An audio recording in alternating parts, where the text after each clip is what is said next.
The Basement Dwellers podcast is brought to you by Player One Coffee. At Player One Coffee, we're obsessed with gaming, coffee, and, well, gaming. Every one of our signature roasts is handcrafted and tasty as Get yours at playeronecoffee.com. Plus, order your Player One Coffee through our affiliate link, and not only will you receive 5% off of your first order, you'll also help support our show in the process. Press start to continue. They are those who live in the shadows, who feed upon Doritos and Mountain Dew. They take comfort in their dark habitats as they watch reruns of sci-fi shows long past. They are the Basement Dwellers.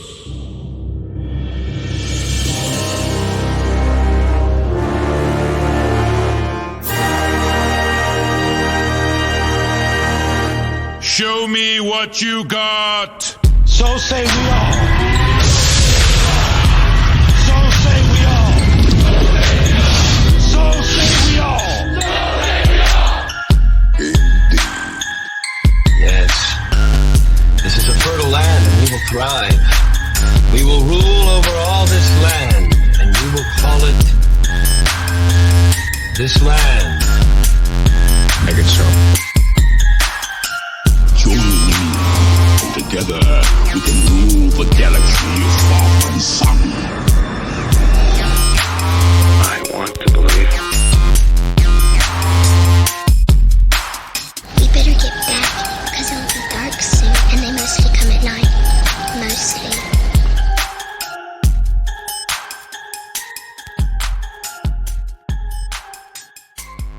Hello, everyone, and welcome back to another episode of The Basement Dwellers, a bi-weekly podcast dedicated to all activities most enjoyed by those who spend their time in the deepest, darkest, and dankest of basements everywhere.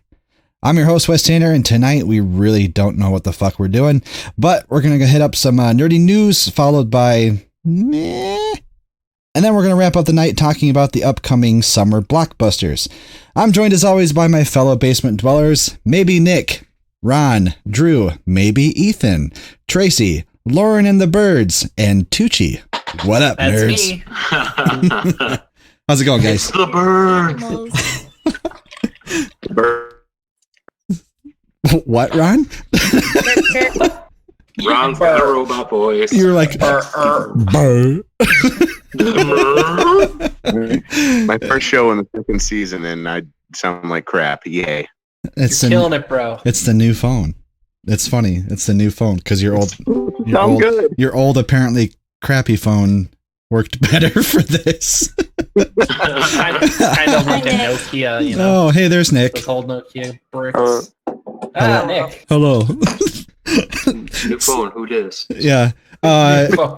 So speaking of Nick, I was gonna say no. This past weekend, we most of us got together at some point or another, because Nick flew back to Michigan for the week, and boy, were his arms tired. Yeah. That trip never gets old. Oh my god. Oh, Daddy Drew jokes. Yeah, but we had a chance for everyone to taste the I guess what we could call the completed matured version of the TBD Crew Basement Brew. Those of you who tried it, what'd you think? I liked it. It was delicious. It was a very the coffee flavor was really there. I really liked that. Yeah. I don't know. I'm not much of a coffee drinker, but we did use our Player One coffee from our sponsors, Player One Coffee. So we used the I got it right in front of me here, the God's Gift to Gamers, which is a medium roast, and it is described as a boldly balanced Guatemalan brew bestowed upon gamers from the heavens with a supremely buttery texture. And I guess we Added alcohol. We added alcohol, and I'm pretty sure that's not what they had in mind when they were making coffee. But who knows? I mean, I don't know. Maybe we should send them the recipe for it and see if they dig. Well, we have to refine it. There's still something weird about it, and I don't know if it's just because we made it ourselves, or I should say that Ethan and I made it. But yeah, I don't know. So I liked it, but I drank a lot of other things that day, so I didn't. It was really good. Yeah. I drank all of it, so yeah. We like pre-gamed before we came over. Yeah. Yeah, a little too much. That seems to be the case always. But Ethan and I, we weren't able to. I guess when you brew beer, you're supposed to. I don't know. I'm gonna sound stupid doing this, but you're supposed to like measure like the gravity or something along those lines, and then compare it when it's done to determine the amount of alcohol that's in it. Well, we failed to get the first measurement, so we had to kind of just guess at the end. But I had one completely stone sober and was really feeling it by the end of the first bottle. So it's gotta be up there. Oh, I mean, my. Yeah. Oh my! I was gonna say you gave us a non-alcoholic beer. No. We just don't know where it is. He So gave us it's kind of O'Doul's mixed with coffee. Yeah. It was the creamer. The O'Doul's was the creamer. Oh God, that sounds horrible. It does sound really bad. Yeah. So as far as tonight goes, I mean, we're kind of, to those of you listening, we're kind of being thrown for a loop because what we had planned for our middle segment, our first segment, I should say, after news, was we were going to talk about some 3D printing with a local guy who does 3D printing and owns a shop and all that. Well, he's busy teaching a college workshop class right now, so he's got more important things to do than hang out with us tonight. So we were kind of last minute. I don't know if we're just going to kind of wing it, I guess. Fuck it, we're doing it live, man. Yeah, pretty much. Yeah. We'll do it live. What has everyone been up to, really? I've been trying to completely curb my my newfound addiction to buying those stupid Funko Pop figures. They're so great. I know. Well, that coupled with like Amazon Prime, and it's just like, oh shit, what's another $10? Okay, I might as well get, whatever Geralt from The Witcher, or what I say, the last two that I got were Geralt and the guy from Monster Hunter, whatever, the generic hunter from Monster Hunter. Hunter. And then I finally got my alien. I ordered an alien because my 6 predators were getting lonely, I guess. So they have a Krampus one, and it's like flocked, so it's like fuzzy, and I want it. So bad. I didn't. They have some really crazy ones. I haven't seen the Krampus one yet. They have like 17 Deadpool ones, though. I might have to. Yeah. I'm so sick of Deadpool stuff. Are you There's really? a lot of really rare ones. Only gonna get worse. I know it is. You slow your roll there, pal. Don't you hate me? There's one Funko Pop I really want. It's dirty like almost person. $200. So. Oh. What is it, Nick? It's a really rare Batman. It's a Zuranar Batman. Okay, I don't know what that is. It's more like $150. Jesus. When I looked on Amazon, because that's what I do apparently now. That's my life. Everyone that I wanted was like just out of what I was willing to spend on a piece of plastic. It was like they're all like I don't know. I think 15 is like the highest I'd really want to go, but most of them were like between 25 and up, and yeah, I'm not that addicted yet, but I have this really weird obsession with I want to have the really rare shit of all the nerdy shit. Uh-huh. And so I'm willing to spend, an exorbitant amount of money. Yeah. And the other thing that I've been looking up recently is I have my basement nerd man cave. I don't know, man bear pig cave. I don't know what you call it, but Man bear. yeah, but I have like tons of empty wall space, and I decided that posters are a thing, and that it'd probably be a good idea for me to get some. So I've been looking for those too, but even those are expensive. I really wish they weren't. Just go to like Five Below. They got all kinds of cheap shit there. Oh, I know, man. Oh, I've got some fun stuff I can share that I did this week or last few weeks. So, I got indoctrinated by Puffin Forest. He's a YouTuber.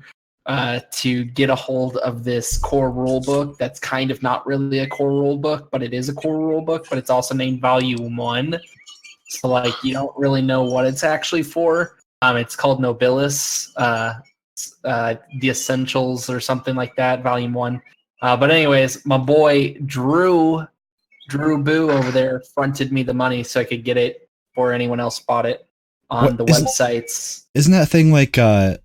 wasn't the original copy like $100 and some dollars or 100? Yeah, a lot of them are going for like that's why I'm kind of curious what the quality of this one is, because I was going to get the one off Amazon, which was listed as new. The one listed off eBay, I don't remember what it said, so it'll probably end up being used. Mm-hmm. But most of the new ones are going for like $150 right now. So if it's new and I get it, and I only got it for $50. I mean, don't get me wrong, I'm not any kind of collector, so I'm going to be using the book. But in the case that I ever need to sell it, it should hold its value, because it's an older book. It's not like a newer core rule book that came out, I don't think. So I've never heard of it. Just one of those Drew weird, fucked up and quirky just ones. bought you a PDF copy or something. I don't think so, because we got a tracking number. So I sent him pictures of everything I did. So if it's wrong, it's on him. That's true. that is true. Oh, here. And then I also bought a bug out bag. Ooh, nice. So that's cool.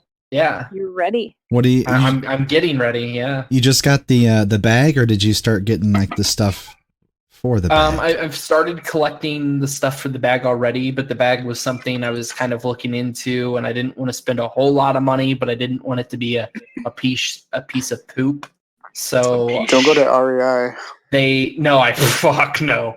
Don't ever go to REI. Yeah, no, I had a friend reference or tell me about a brand that he's been getting stuff from for a while. I gotta look up the brand name. I don't remember it. But anyways, they had like a 24-hour flash sale or whatever earlier today, and I went ahead and grabbed one. So it was like 68% off. Fucking great. So here's a quick little discussion we can have before we go into nerdy news. What's everyone's views on eBay versus Amazon? Amazon is the tits. I way prefer Amazon. Mm-hmm. I prefer Amazon too. Like eBay is fun. Like if you're into the whole bidding thing, but Amazon, you pretty much know what you're gonna get. eBay's kind of a crapshoot. Yeah. Well, because everything's graded on it, but everyone's definition of good or like new or like poor is different. It's extremely subjective. Yeah. Look, I got a book a couple months ago that was like listed as like new, but like the binding was totally fucked and the pages were crinkled and shit. So it was like, I mean, on the plus side, I only paid like $1 for it, so I can't complain too much. But you should have complained. You should have sent it back and asked for a refund.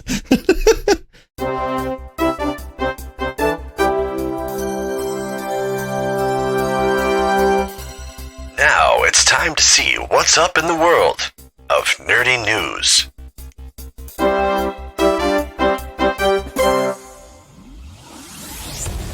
First up, in good news via Polygon, Rick and Morty is getting 70 new episodes. Co-creator Justin Roiland tweeted a drawing of the show's titular characters, announcing that Adult Swim has ordered 70 new episodes. That works out to be 7 more seasons based on the show's history of 10-episode seasons. 70 episodes will bring Rick and Morty to more than 100 episodes, and that means the series can be syndicated. It's a big move for Adult Swim, and one that other networks like FX have also done in the past. Roiland didn't say anything about when the 4th season will premiere or how the new episodes will roll out, but this announcement should leave Rick and Morty fans happy. Did you guys see the video he posted on Twitter? I mean, they didn't necessarily just post it on Twitter, but with him and Dan Harmon in the shower. No? Am I the only one who saw that? Okay. I think you're the only one that looks up that kind of stuff. No, that was just right out in the open Wes, there. we're not kink shaming you, dude. If that's what you're into. Kink shaming at all, man. Yeah. Jesus Christ. So next up in Final Fantasy is a misnomer news via Epic Stream. Final Fantasy VII Remake will probably be released by 2023. If you're hoping to get your hands on the highly anticipated remake of Final Fantasy VII, you may want to find other games to occupy your time and mitigate the agony because it probably won't be out until 2023. Development lead Naomi, Hamaguchi, there we go. Producer Yoshinori Kitase and Square Enix's Tetsuya Nomura. I know that was a lot of Japanese names that I'm butchering. Reportedly had a conversation at the Final Fantasy 30th anniversary celebration event in which they confirmed a release window for the upcoming role-playing game. According to a transcript shared by someone who attended the event, the guesstimated release window for the Final Fantasy VII Remake is by 2023. These type of games could take years to develop. It took more than a decade to develop Final Fantasy 15, so this isn't surprising. However, Hamaguchi seemingly thinks this is unacceptable, so the team is working hard to have it released at an earlier date. In a recent update, the livestream user who shared the transcript said that the lengthy timeline jab was meant to be in a jest. Okay, so I didn't catch that part. The whole thing was a fucking joke, apparently. Square Enix hasn't really made a comment about the time frame yet, except joking around. It looks like the Final Fantasy VII Remake is far from done, but at least they have some idea when it will be out. On to some Please God Let It Be True news via GameSpot. Prince of Persia creator is trying to revive the franchise. Although it was a well-known and popular series, Prince of Persia went a little quiet during the PS3 Xbox 360 generation. A film based on the series and the most recent mainline game both launched in 2010, and since then, it's pretty much disappeared. But there may still be hope that the series could return. Creator Jordan Mechner recently stated that he's working to resurrect Prince of Persia. This week, model and TV host Chrissy Teigen posted on Twitter about how she had enjoyed Prince of Persia and wondered if the franchise was still alive. Mechner saw the post and responded, explaining that he and others are trying to garner interest in bringing it back. His quote, "Chrissy, I know a few other people who feel the same way," he said. "We're doing our best to make it happen." Mechner developed the first Prince of Persia game, which originally launched in 1989.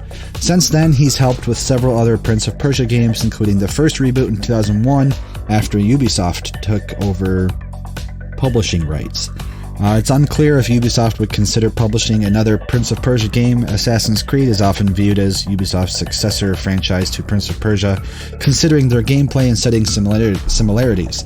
With Assassin's Creed still going strong, Ubisoft may opt to focus on one third-person historical action series. Did anybody play the Prince of Persia series at all? Like any of the old ones, or even the after the rebooted ones?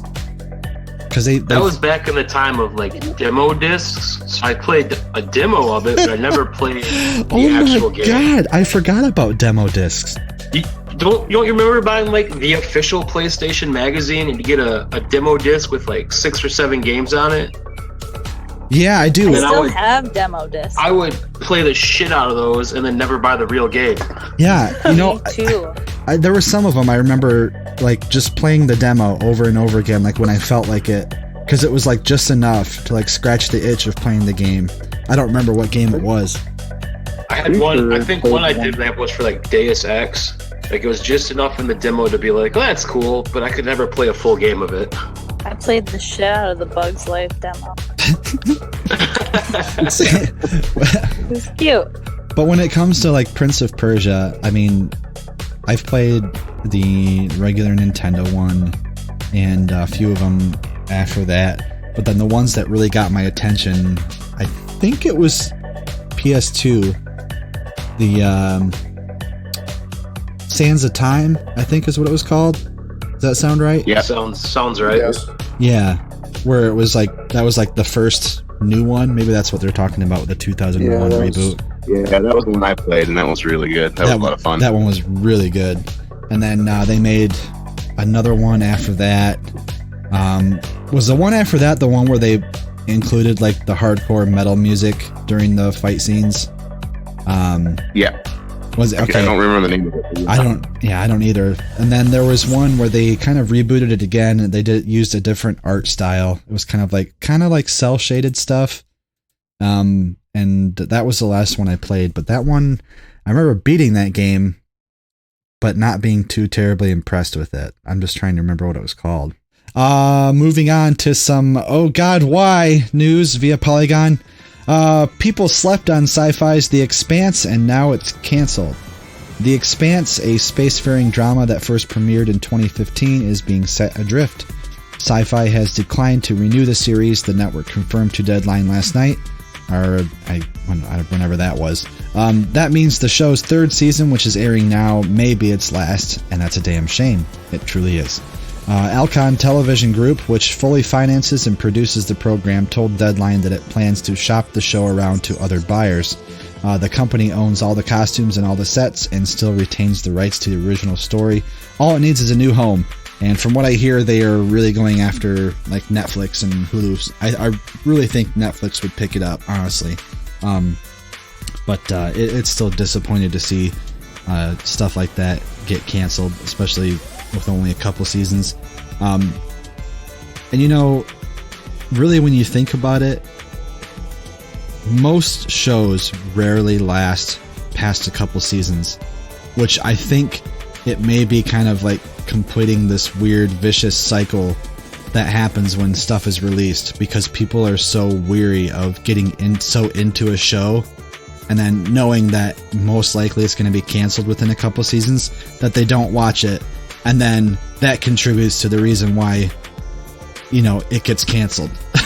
So a lot of people too wait for it to go onto something like Netflix where they can just binge it, power through it. Yeah, that's what I do half the time. Or I wait for it to come out on Amazon or DVD or whatever. Like, yeah. I mean, I really don't know who even uses cable anymore. I'm pretty sure I don't know any one person like. I don't know if any of you use cable, but the rest of my friends, none of them do. Like, nobody has cable. Yeah, we have the same thing. My parents have cable. That's it. My mom does. Yeah. My mom has cable, and she still gets a TV guide every single week. And circles her shows in. See, that's awesome. We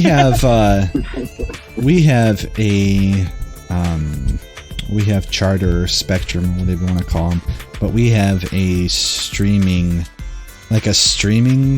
cable type package. So it's like TV on demand, but there's certain channels, and the only reason we got it was because it was $20 a month, and we got HBO for free, and that saves a lot of room on my hard drive. So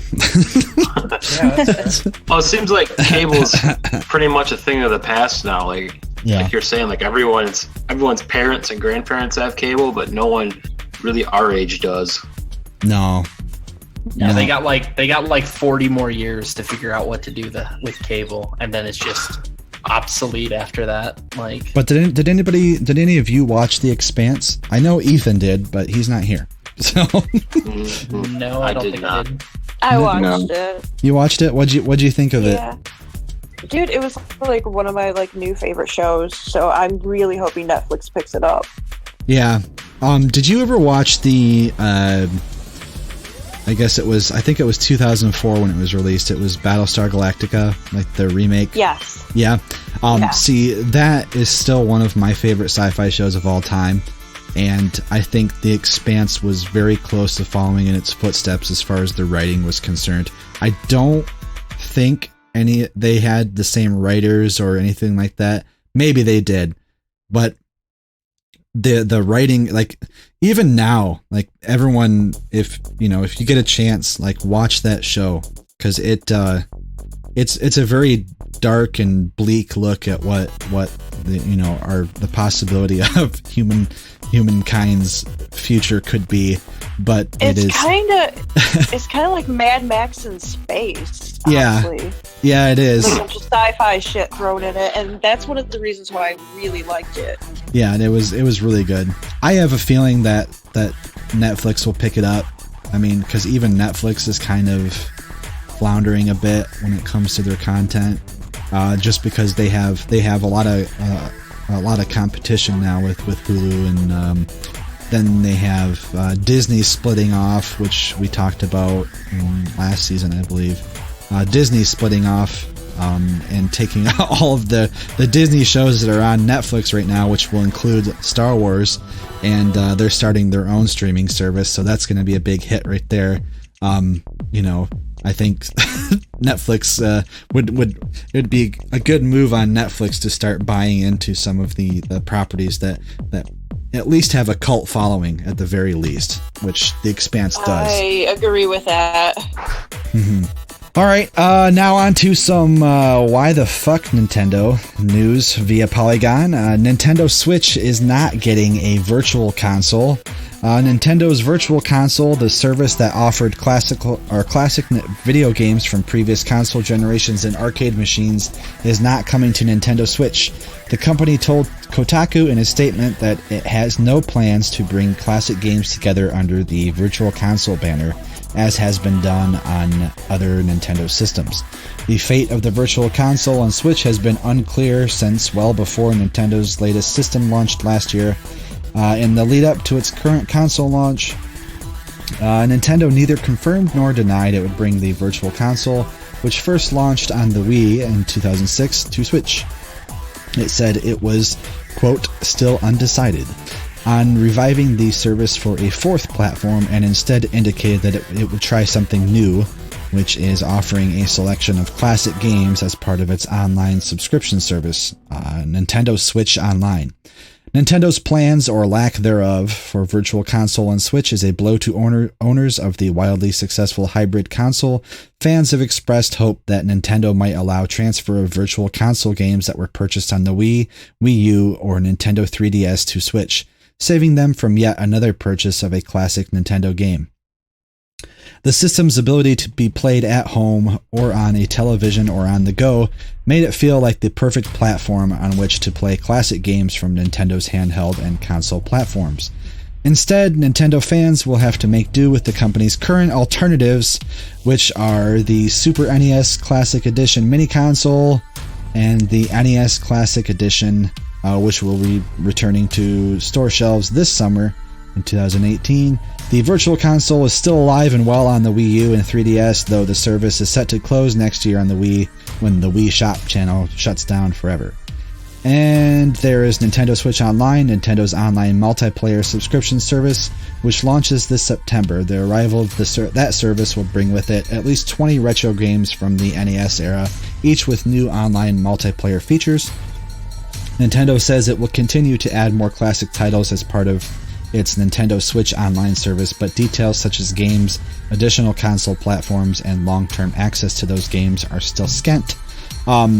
It's a little disappointing. I mean, I don't have a Switch yet, but that was kind of one of the the draws to it that I was going to use to convince Janae to let me spend the money on it, was that we could play the old school Nintendo games on it, because that's what was rumored to be, or because it had been a feature of all the other Nintendo consoles leading up to this. So Nintendo always making really great decisions. I do not understand it. It's so dumb, isn't it? Like, That makes no sense. There's this entire market for nostalgic games, and they're just not going to do anything with it. Yeah, well, I don't know. Like, a lot of their decisions just don't make sense to me. They're probably just not doing it because they want you to buy them. I guess. I mean, I think the way that the little mini Nintendo systems that they're coming out with, they're kind of geared towards a collector. I mean, Janae and I have the mini Nintendo, but it is really, really not practical and frankly very uncomfortable to play in front of a TV now, because the cable they give you for the controllers is no joke. It's like 2 feet long, and Jesus, keeping it original. Yeah. So what we do is we have a giant ass HDMI cable, which that's nice, is that you can play those games on an HDMI TV. But we have a giant ass HDMI cable that we run from the back of the TV that we basically have the console like sitting on one of our laps. And that way both of, and then the way our living room is set up, she sits on the recliner and I sit on the couch, and I have to lean over in order to play it because the cord won't reach even across like the armrests. It's the thing to do for life. Right. Yeah, I mean, they came out with like these wireless controllers and everything like that. But I mean, it's just, they could have easily solved that issue by just having the forethought just to say, hey, you know what? It's not a good idea for kids to be 2 feet away from the fucking TV screen. So let's make, at least, 5 foot length cord or a 4 foot length cord. Like even that would have helped. But like, are the controllers smaller too, or are they the size of like an original? I think they're the size of the originals, but it's just the cords. And actually, when I went in to try and find, I went into like a GameStop or something to see if they had like longer controllers or just a second controller, because it only comes with one. But a second controller, they gave me the it was like the little controller that they came out with that has the joystick on it for a Wii system, because it has the same connectors. And even that cable was short. So all in all, Nintendo just kind of fucks up. Like they're doing okay, but I feel like they're just fucking up in the this doesn't make sense to our department. Like they have someone being like, what makes sense? All right, we're not going to do that. Like it just, I don't know. That's what I think. I mean, they do a good thing every once in a while. Like, I don't know. I think the Switch is a really cool system, and I actually like it. Other than that, the Wii is horrible and should have never been made.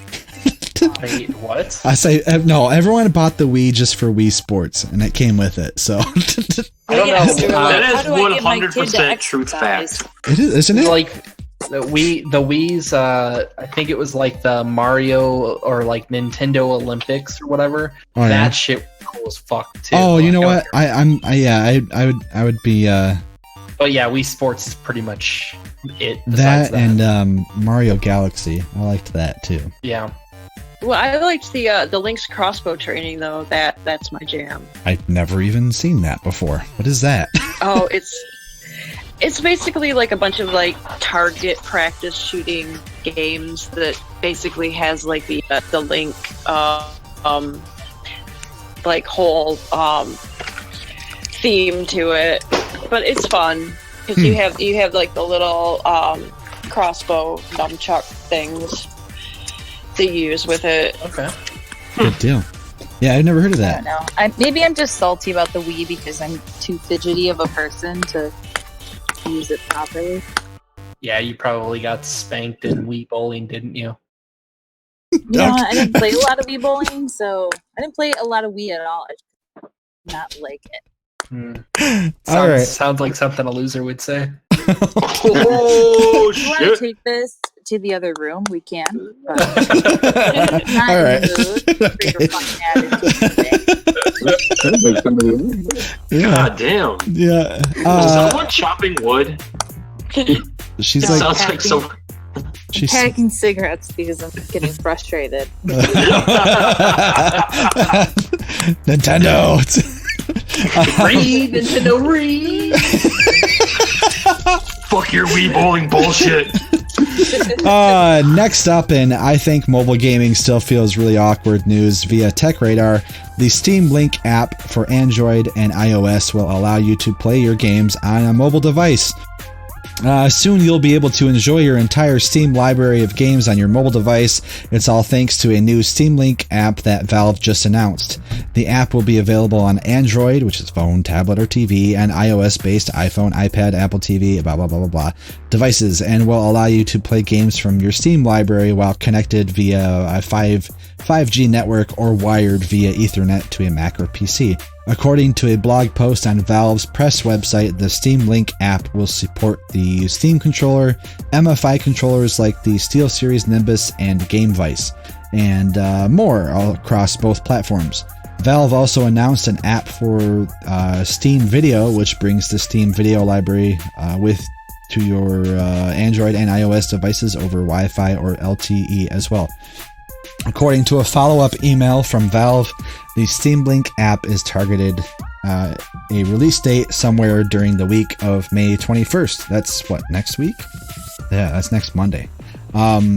With a public beta available for Android owners at some point in the near future. This article was from 6 days ago, and they are saying it's going to be released on next Monday, the 21st, but they're having a public beta in the near future. I'm kind of confused. Interesting. Yeah. I also think this is kind of a bad idea. So you can play any of your Steam games on your phone or your tablet.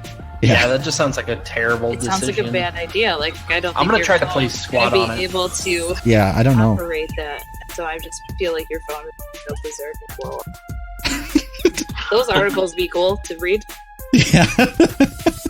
Yeah, I'm not convinced this is a good idea. Yeah, I don't know. The whole thing with mobile gaming, like trying to take a game that is on console or PC and play it on your phone, just sounds like intentionally like frustrating. Like I don't even know. I just can't even. Like all right, moving on to some Monster Hunter World is the bomb.com news via Game Rant.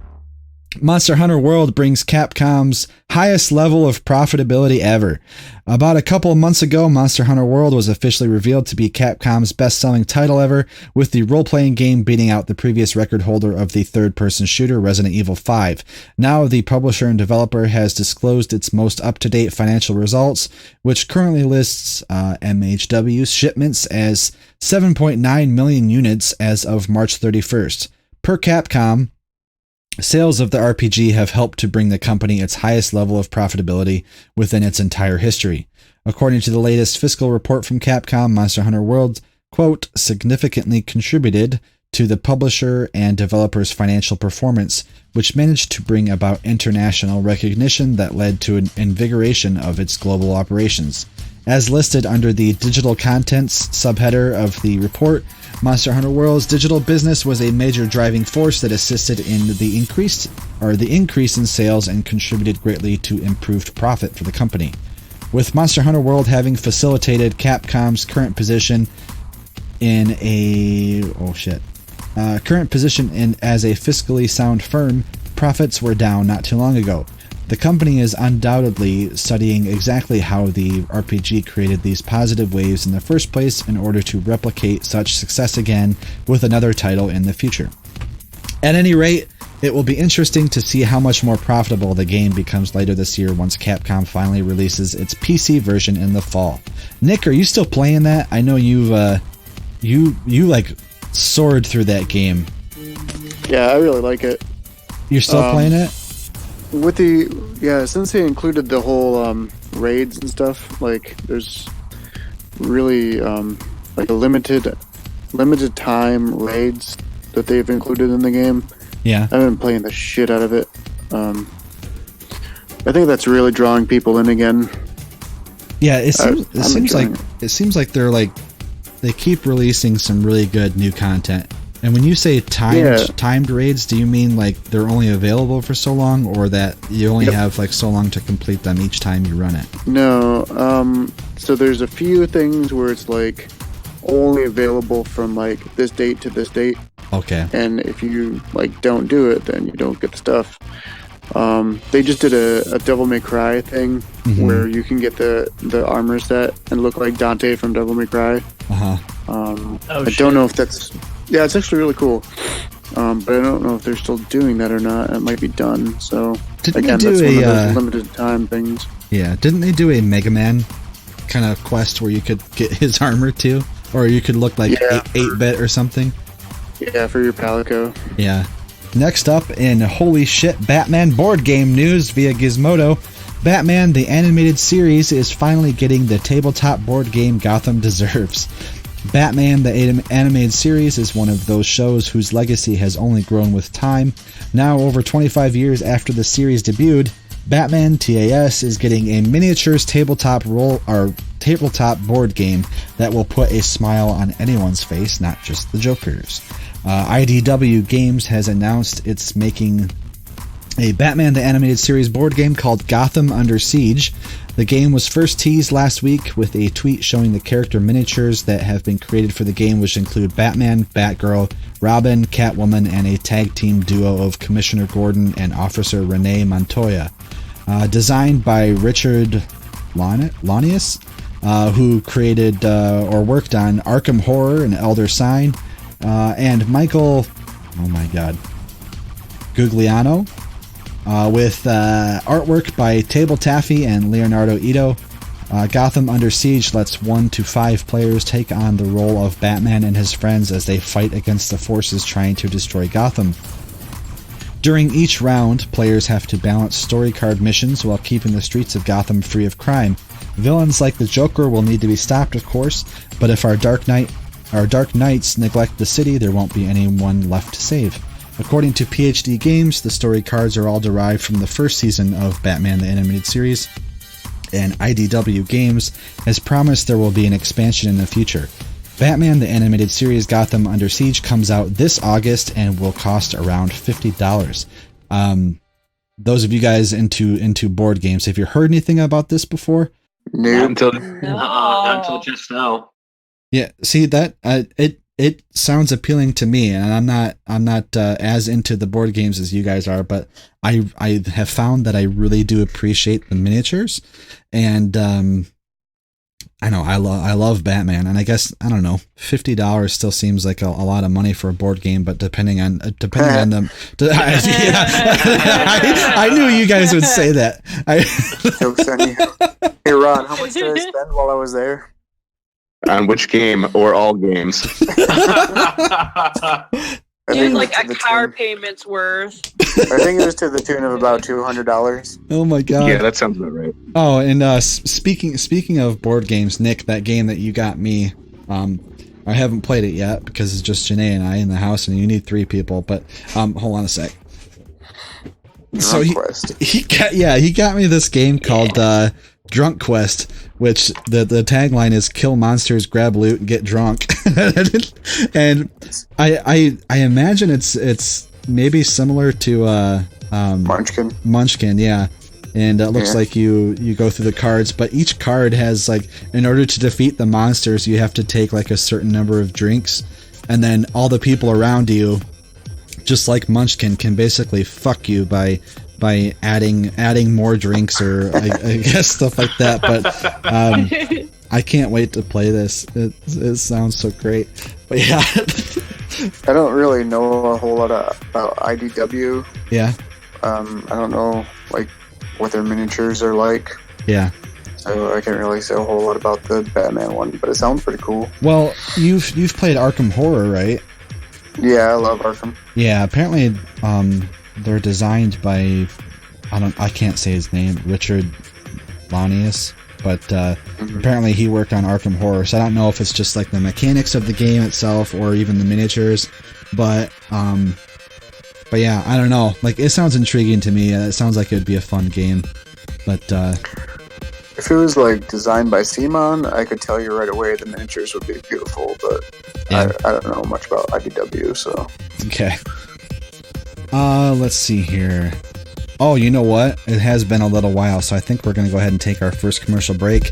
And then when we get back, we're going to finish up nerdy news, I guess. It'll be a new one for us. I still have a few more things for us to talk about. And then we'll go ahead and launch into our main subject. So stick with us, and we will return momentarily.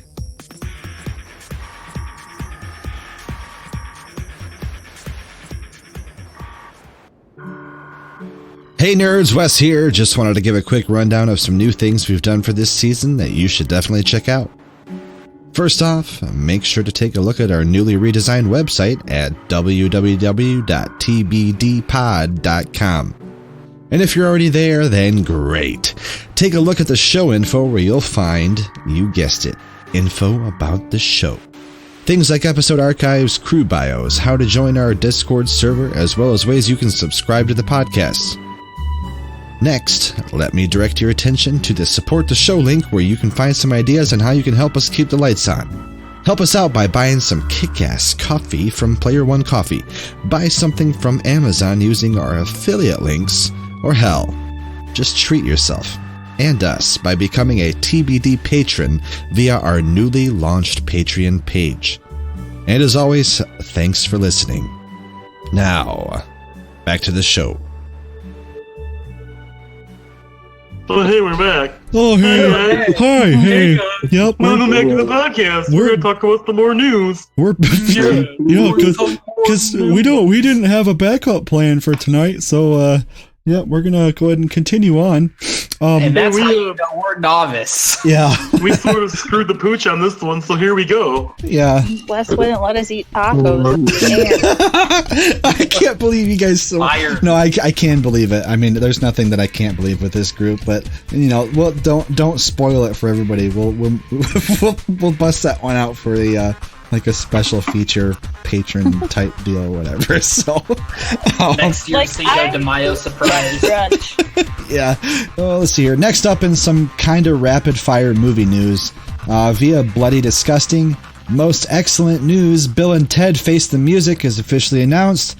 Bloom announced today that Keanu Reeves and Alex Winter will officially be reuniting on screen after 27 years as the legendary Ted Theodore Logan and Bill S. Preston Esquire in the highly anticipated third installment of the Bill and Ted comedy Bill and Ted Face the Music. As previously reported, Bogus Journey's William Sadler could also return as Death. Here's the official synopsis that was provided ahead of the Cannes Film Festival. Quote, when we last met Bill and Ted, they were time-traveling teenagers trying to pass history class and win the Battle of the Bands.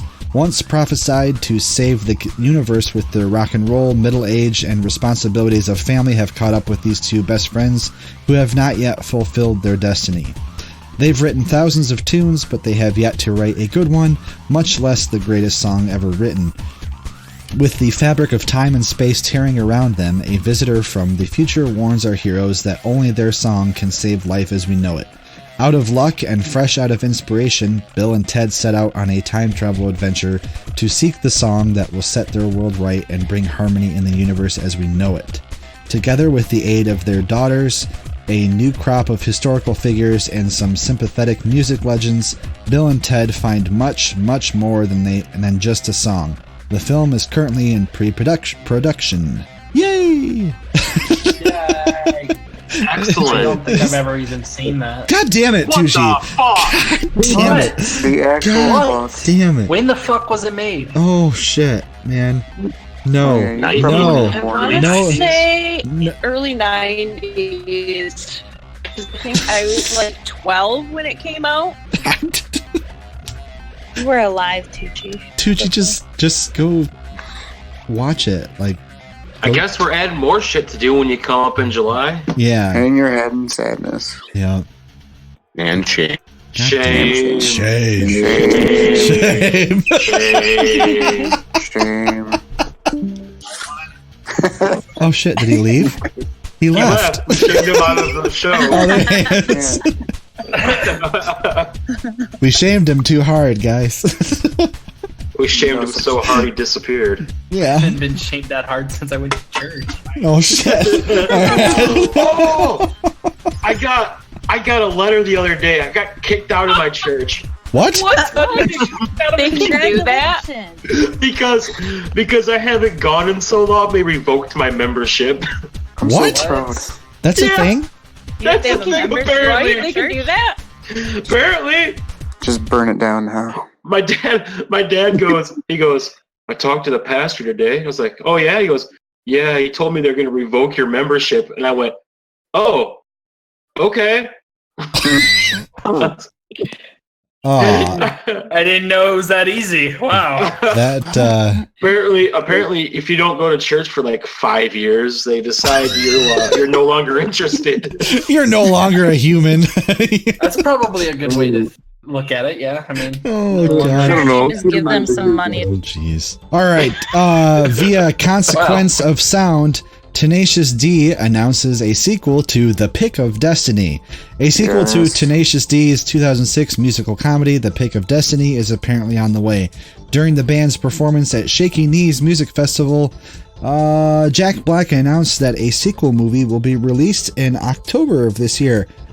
Quote, I don't know where you'll be able to see it, but we have decided that it's happening and it's coming out. Black told the crowd, according to AJC Music Scene.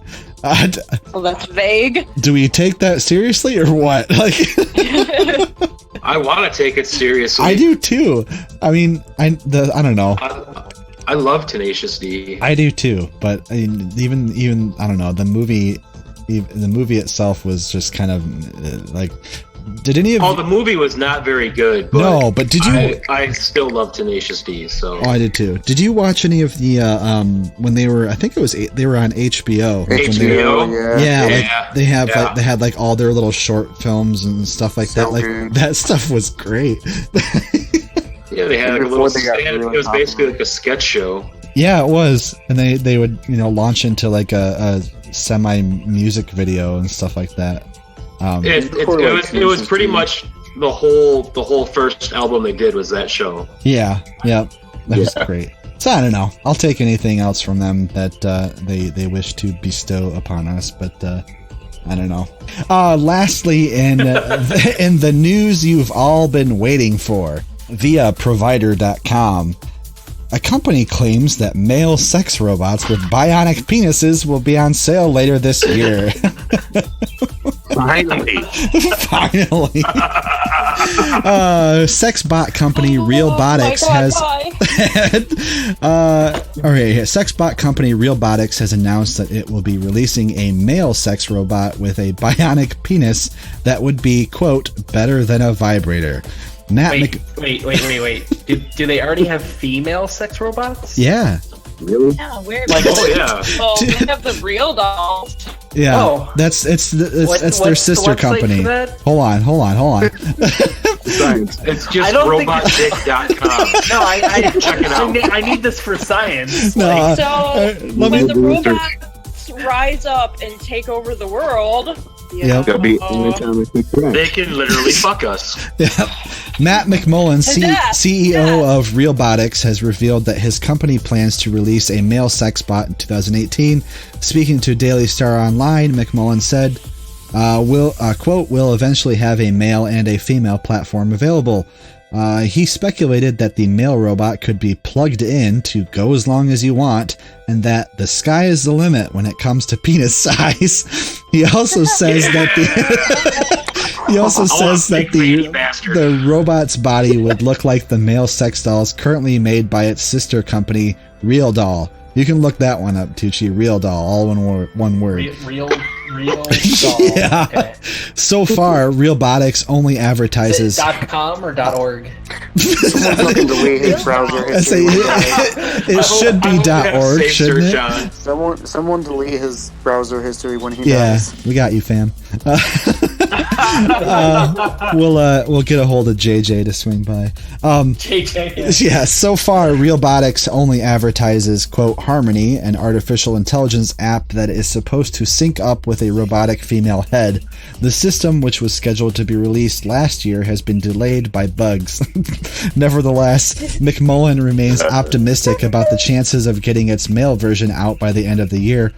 Quote, we are working hard on that, and that's one of the next big things.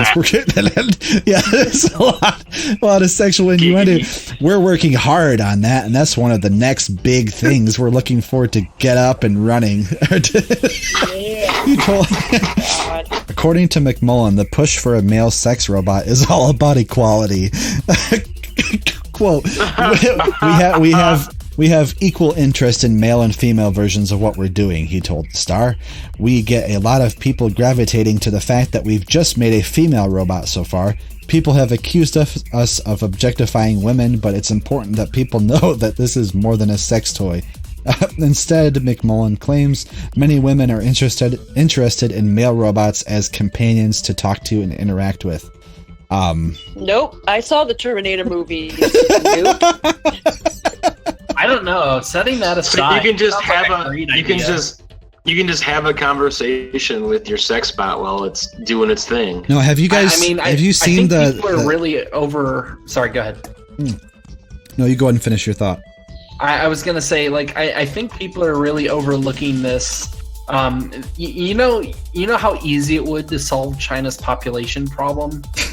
Just give them. I mean, robots just give them all sex Give them all robots. sex bots? I mean, listen, they're communists, right? So like everybody gets one. So that like in less than a century, problem solved. Oh my god, dude! You just Jesus Christ. You're welcome. Oh, all right. So No, hold on. Control Matucci. Yeah, hold on here. We got two women on the show right now. What do you guys think about this? Well, I have this, I don't know, irrational fear of like animatronics. Atta girl. So, like, I can't even play Five Nights at Freddy's. Like, I don't. I can respect that. I've never played that either.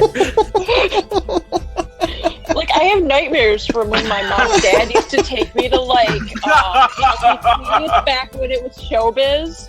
That really scared the shit out of me. We're laughing with you, not at Never at you. Always with. Oh, God. Lauren, what about you? I know you've been looking forward to this since we talked about it earlier. Yeah, You're so brave, Lauren. You're so brave. Single for 29 years waiting for this day. Oh yes, okay. So a peek. Section mature that long? What? All right, hold on. Let her speak. Sorry. Go ahead. I think it'd be great because like it would put up with me when I didn't want to it or look at it for like 3 months straight, and then like just pull it out when I felt like having a boyfriend, I guess. It's very convenient. I like it. I'm writing all this down right now. I could just pull it out when I feel like having a fuck. May not hear It's not from about her the fuck, for it's 3 about the months. companionship. Yeah, well, okay, that actually brings up a good point. It brings up a good point actually, because a lot of yeah, that's what the second segment is going to be about, is robotic companionship, because this, I mean, we're all joking about it, but there are actually a lot of people out there right now that really, I see stories all the time, really not necessarily about like the sex part of it, but just like companionship. I mean, that's honestly why. And again, it's weird, and we're like delving into completely new territory here on this show. But like, you know, the whole the anime girl pillows that, you know, have kind of made their way into waifu pillows. Yeah. You know what I mean? Like, I mean, it's a pillow.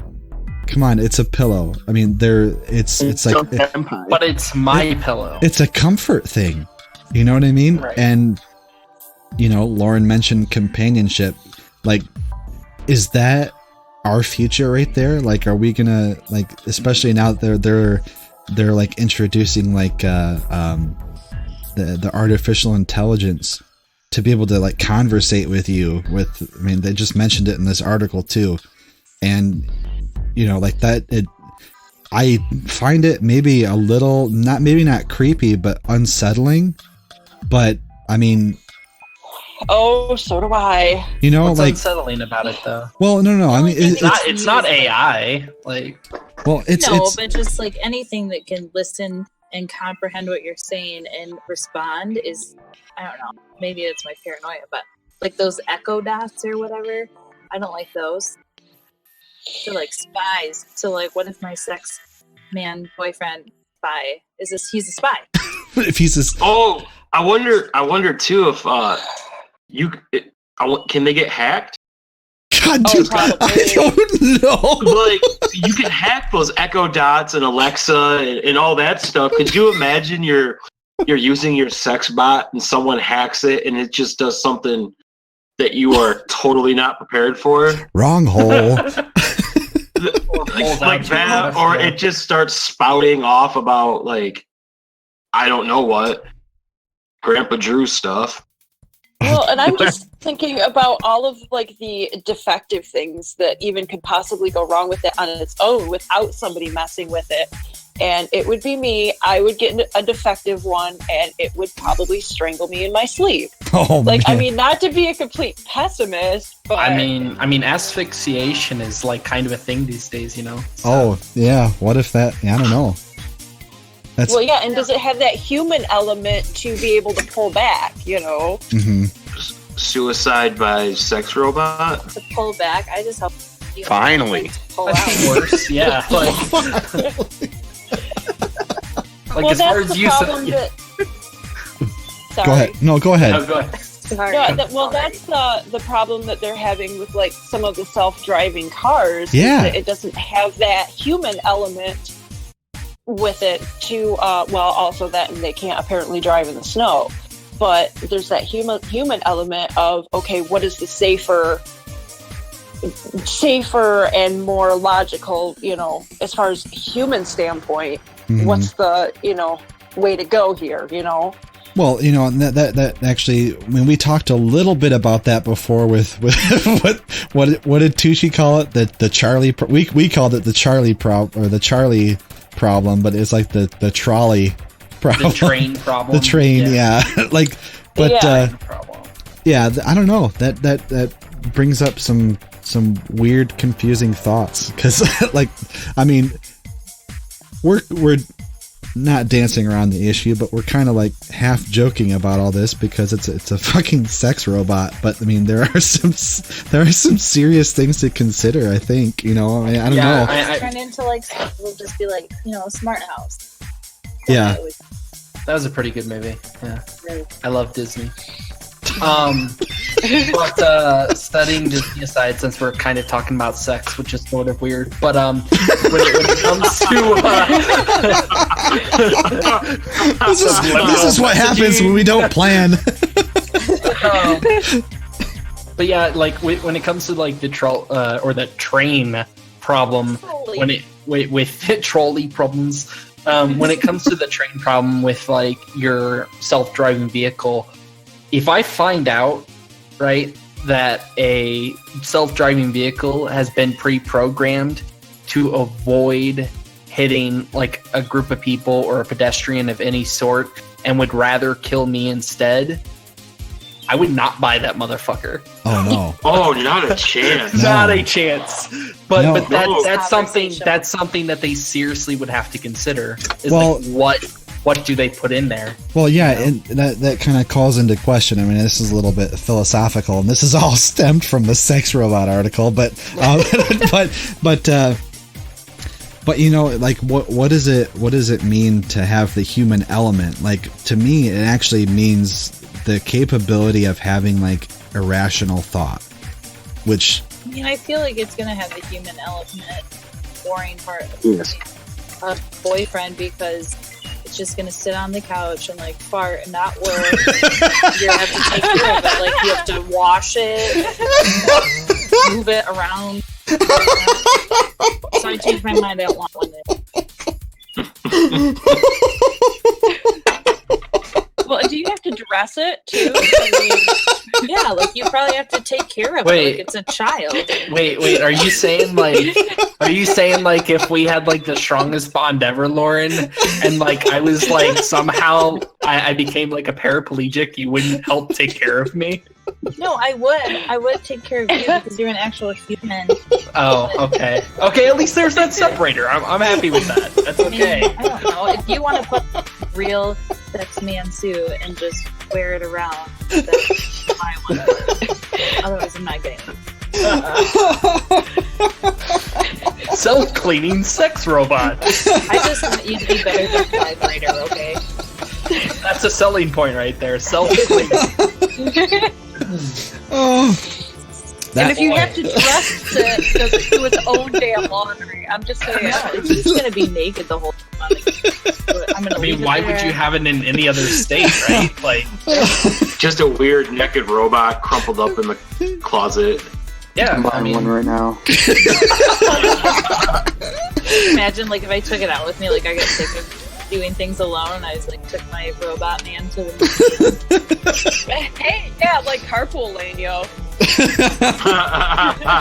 There's a movie based off this. Have you seen it?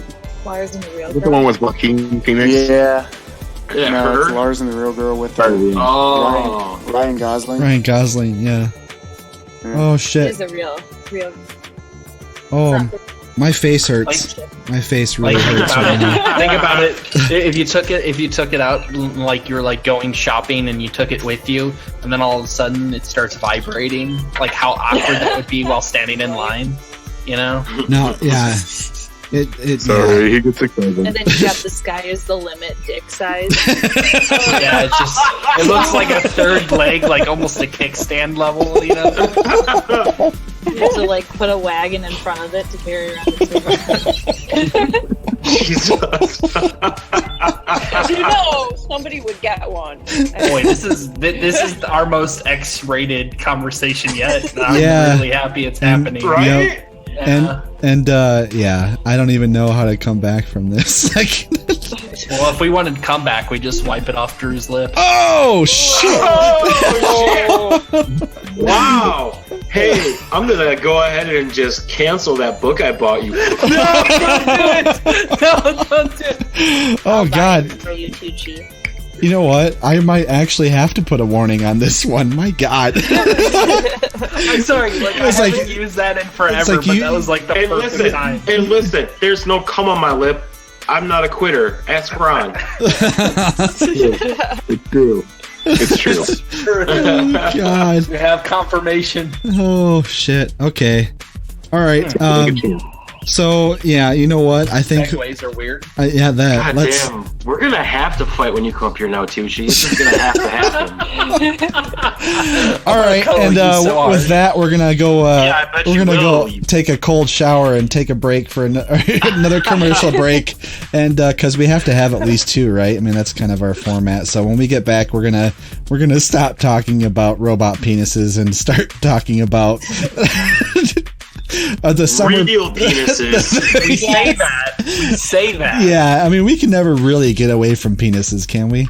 I mean, We but yeah, but anyway, I mean, I've got a cup with a Conversation would penis. either happen here or it would happen in the chat. So yeah, might When- as well give viewers something to listen to. the viewers something to listen to. That's anyway, we'll be right back.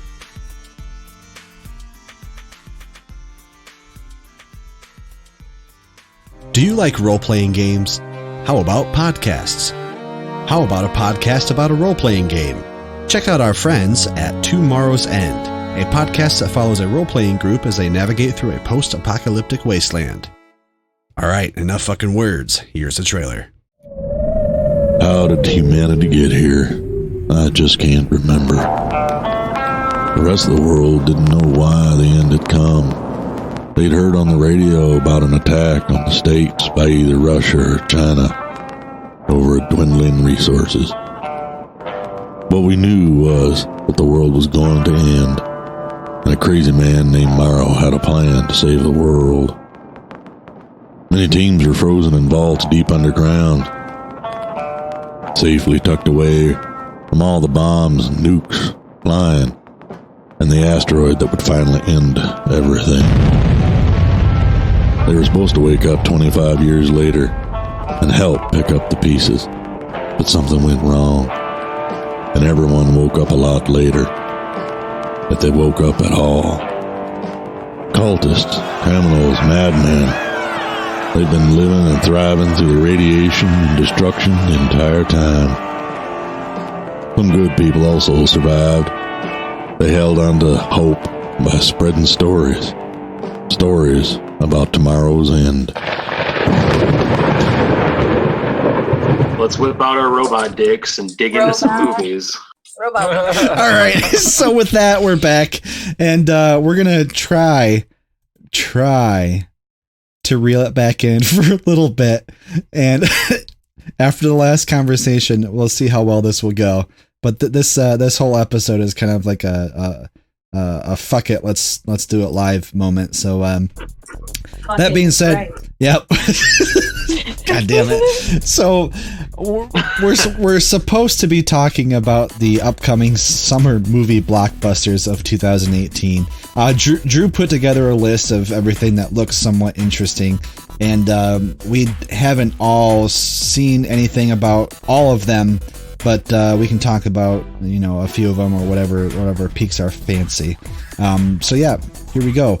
Okay, Drew, first one is already out. Came out on the 4th of May, called Bad Samaritan. What's that one about? Hold on, I'm so prepared for this. Is that the one with Christian Bale? I don't think so. No, Bad Samaritan's with David Tennant. David Tennant. Yeah. So this Bad Samaritan's about David Tennant doing bad. He's the bad guy. Okay, the storyline. The storyline from the webpage says a valet develops a clever scam to burglarize the houses of rich customers. Things go smoothly until he robs the wrong customer, David Tennant, and discovers a woman being held captive in his home. Afraid of going to prison, he leaves the woman there and makes a call to the police who find nothing when they investigate. Now the valet must endure the wrath of the kidnapper who seeks revenge on him, all while desperately trying to find and rescue the captive woman he left behind. Yeah. And it's tagged as a thriller. It looks good. I love David Tennant. I would see pretty much anything with him in it. Yep, this is going well because I have nothing to say about it. So, that's fine. I mean, you guys, we don't all have to like the same thing. Damn it, Drew. You can't see me, but you can't see me, but I just made the face of like, yeah, big fucking deal, guys. I mean, so this is gonna be like a whole list of movies that like Drew is into, but none of us are. Well, listen here, guys. You all could have gone through and made your own list because it was in the prep group, but you didn't. So, well, you know what? Wes, you can't see this either, but I flipped middle-birds to all of you. Flipping too fast. Me too. I'm gonna give you the double Stone Cold salute. Oh my god. All right.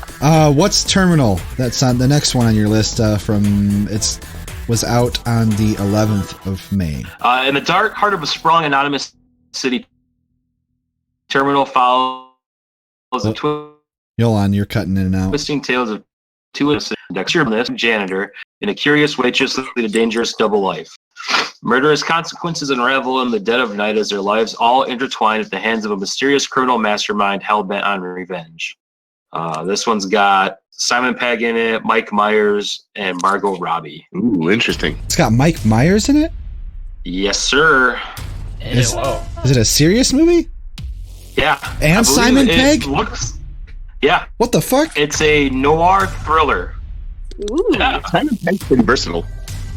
Yeah, I know I've seen him in a couple other things, but like Mike Myers, what was it? The last movie I've seen Mike Myers in was Inglourious Basterds? Yep, when he was the British army dude. Yeah.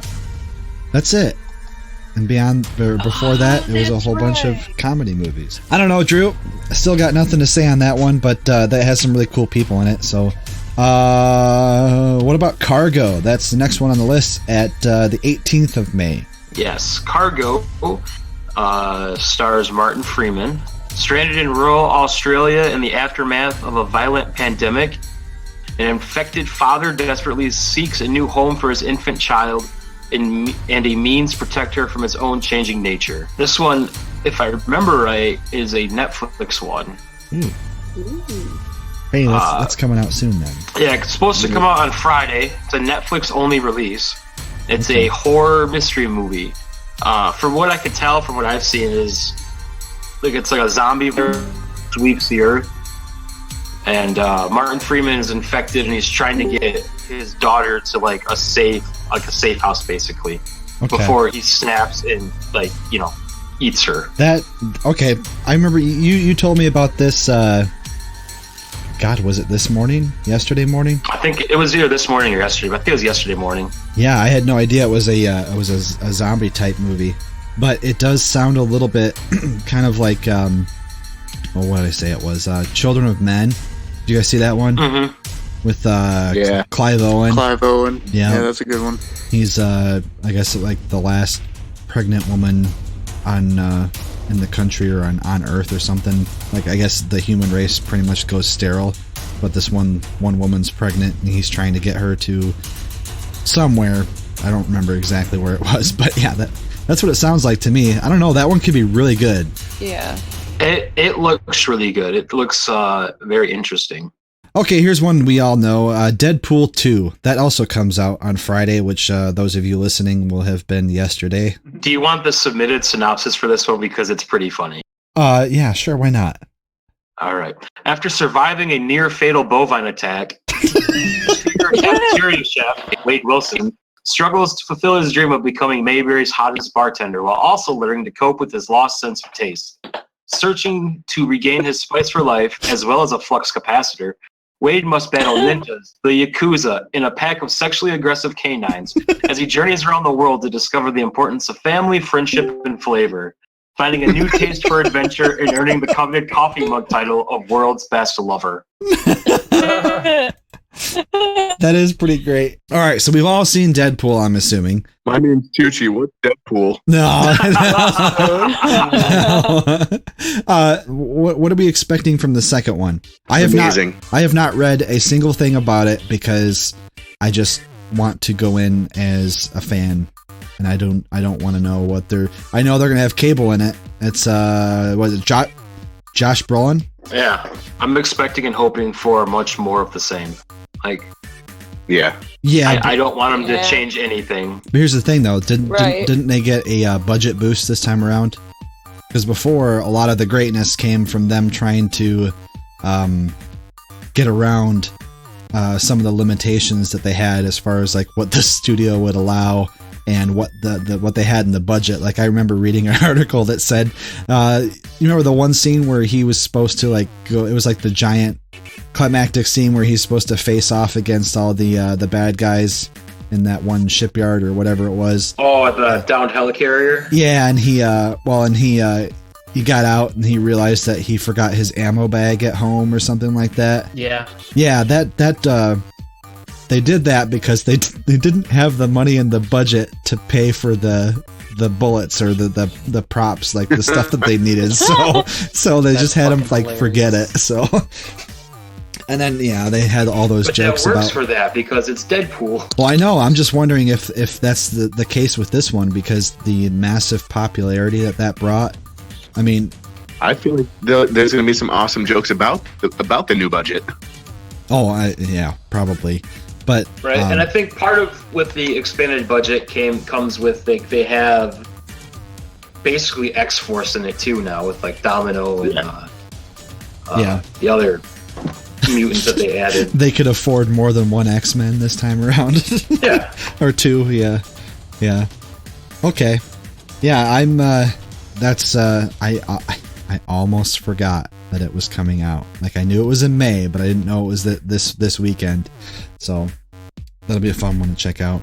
Next one. Here we go. Solo, a Star Wars story, which releases on the 25th of May. We've talked about it before, and we've kind of ripped the lead actor a new one here. But does anybody, now that more trailers have come out and everything, does anybody have, I mean, aside from Lauren, who, you know, probably doesn't doesn't give a shit about Star Wars, but does anybody have any different thoughts I on it this time watched one, around? by the way. What? I told you that. Stop the show. Hold on. Yeah. Which one? The first one that came out, A New Hope. For real? Like, Ant-Man? Yeah, because remember I was gonna like record like a video review to release on May 4th, but then I was being a salty cunt and I didn't. So. all right. God damn it! If I would have known that, this could have been a segment in itself. Oh yeah, I forgot. I kind of forgot too. So.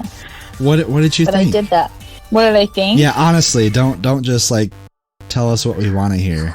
Man, you're putting me on the spot. I don't even have my like notebook with my review notes in it. Oh, you made a review? I was going to make a review video, yeah, Oh, okay. for Well, each one that I watched. So why don't you just tell us whether you liked please it or not? pause. It was okay. It was okay. All right. We'll leave it at that. We'll, yeah, let's. You know what? Oh, no. Okay, Rumbling in the background. Yeah, it was. No. Well, I love you, and if I would have watched it when I was a child, I probably would have grumbled at myself now too. But I didn't. all right. So, Solo, Star Wars Story, 25th of May. Yeah. Has anybody's opinion changed? You Changed just about made it? my drink come out my nose. I think I'm Donald just- Glover is going to be awesome. Oh my yeah, god! I'll Yeah. say Donald Glover's Lando looks amazing. Yep. That's about it. That's about it. I don't know. I still have not. I'll still see it in theater. Oh yeah, I'm still going to. I have to. I'm like duty bound to watch anything Star Wars. But I can't. I still can't give like 100% seal of approval on the guy playing Han. See, I don't Agreed. He's just the guy playing Han. I don't even know his fucking name. You know, I mean, that's just. Just a second. His name is Eldon. Holy fuck! Some weird Eastern Bloc country last name. See, Did you Google it? No, I'm on the fucking movie insider page. And probably Fuck you. asshole. Fuck you. Oh God. Don't be salty. Go his sit name's on a bionic penis. Eldon Ehrenreich. Okay. See, like, Ehrenreich. see, nobody knows. Is he like unknown before this, or has he been in anything else? The only other just- movie that I've heard that he was in that movie that I didn't really even hear much about, but it was called Hail Caesar. Like it had like Hail Caesar. George Clooney and some other people in it, whatever. He was in Beautiful Creatures. Yeah. Stoker. Never heard of that. And Tetro. Tetro. No. Nope. Those are the only 5 things that he has listed. I don't know. So he's like a relative unknown. See, I'm more excited to like watch what happens on screen, but I really, and I'm disappointed that I has even come to this point. I don't care that it's a Han Solo movie, honestly. Like he doesn't get me excited for it. I'm happy to see Chewbacca and Lando again, you know, and maybe the Falcon before, you know, all the changes that have happened to it and everything like that, but like I don't know. Well, just remember, like we talked about when we did the Star Wars, when we talked about the Star Wars stuff about be woke being about it. judgy assholes about it. Yeah. We gotta be open with it until we see it, and then we can be like, man, that guy is a hot bag of shit. Yeah. or we might be surprised and we can be like, man, this guy was really good. This guy was spot on. I hope Yeah. I hope so. I really do, because I don't know. Well, even if he fucked it up, Glover's he's gonna save it. Yeah. He's gonna try. It depends on how much he's in it, though. I mean, he better. I don't know. See, that's what I'm talking about. We shouldn't be excited to see a movie that is titled after the main character and be excited only because there's a side character that we want to see. You know what I mean? I don't know. It's weird. But yeah, I'll reserve 24 progs. Progs? Porgs? Is that what you 24 meant? porgs. Progs. 24 prog rockers. Oh my god. All right, let's see here. Next movie. Sorry, I was not paying attention at all. It's okay. That's a good way to come back into the conversation, though. Just start anything off with 24 porgs, which they're totally going to win versus this season. So, well, there's only 23 left. So. Oh, yeah, 23 and a half. Yep, you're right. And a half. You can't just take the body and use it. Can't count it. All right. Next movie comes out the same weekend as Solo, which is unfortunate. But Future World, also on the 25th of May. That is the one with what's his name? James Franco. James Franco. You have the synopsis of that babe. one? I do. All right. In a post-apocalyptic world where water and gasoline have long since dried up, a prince from the Oasis, one of the last known safe havens, must venture out to find medicine for the ailing queen, Lucy Liu. But along the way, he gets mixed up with the warlord, James Franco, and his robot Ash, Suki Waterhouse, which leads to a daring journey through the desolate wastelands. Okay. It comes out at the same time as Star Wars?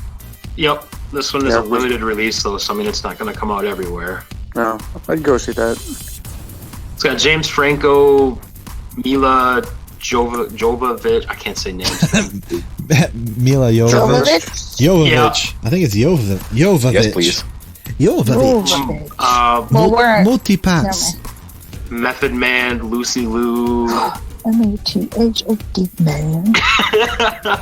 Method Man. Count me in. But yeah, it looks interesting. Okay. It's hard to do this without being able to show trailers and shit like that. Like, yeah. So let's see here. Let's go to another one that we know. Upgrade. Let's just skip down to Upgrade. Yep, Upgrade. That comes out on that looks pretty dope. The 1st of June. That's the one where is he in an accident? Is this like the Bionic Man 2.0? I don't remember the premise of it. He's like in an accident and they like replace his only more violent. Yeah, neurosystem or something like that with all these upgrades. Yep, like the movie title suggests. And Drew, what does the synopsis say? Let's go by that, and that'll help me out here. Right. The film centers on Gray Trace, a technophobe in a utopian near future where computers control nearly everything, from cars to crime surveillance, who is paralyzed in a freak mugging. But when a billionaire technologist offers him an experimental paralysis cure, an implanted computer chip called STEM, Gray finds that the chip has a voice and a mind of its own. Did you just say paralysis? I probably did. So it's P-A-R-A-L-Y-S-I-S. Paralysis, whatever. You know what? Paralysis? You can all eat dicks. Rage quit. No, I'm not going to rage quit, not for another 20 minutes, so I got to get ready for work. Yeah, we're getting there. We spent too much time talking about it's already 9:30. Talking about the philosophy behind bionic penis. So, well, hey man, dick talk's important talk. Yeah. Bionic sex man. Do you always talk while you type? Oh, yeah. I learned from the best. Yeah. Oh man. Okay. So yeah, Upgrade to look forward to. Drew, did you? What's the first purge? What? The first purge. I'm looking at the list. Oh, the first purge. First purge on the 4th of July, my birthday. Okay, well you skipped one. You skipped two. Three that were pretty big that TG wanted to talk about. Sorry, we'll go back. We'll go back to them. All right, so just a second. I gotta go to July now.